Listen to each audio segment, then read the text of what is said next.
داواکارین لە حکوومەتی هەرێمی کوردستان ڕێگە چارەیەک بدۆزێتەوە بۆ شۆفێری مینی پاسەکان بە دابەزاندنی نرخی بنزین، چونکە ئێمە ناتوانین بەو ڕێژە بنزین زۆریە و بەو گرانیە بتوانین وەکو جاران خزمەتی خەڵک بکەین و گواستنەوەی نەفرات هەر بەو سعرە بێ.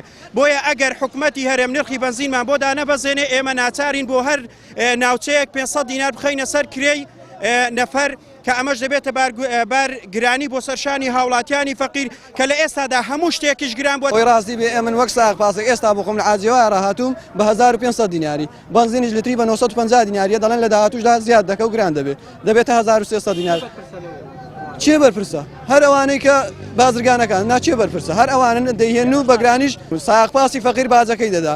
ئەمن وەک ساق پاسێک بەڕاستی ئەوە سعرە بۆم دەرنایانێ ئەگەر بێت و جوابمان نەدەنەوە ئێمە یان دەبێت کڕی لەسەر نەفەری فەقیر زیادکەین یان ئەوە تا دەبێت بنزینمان بۆ هەرزانکەن، چونکە ئەگەر نێت و بنزینمان بۆ هەرزان نەکەن ئەمە لەسەر فەقیرەکە گرانی دەکەین، هەموو فەقیرەکەش دەرەت دەکات.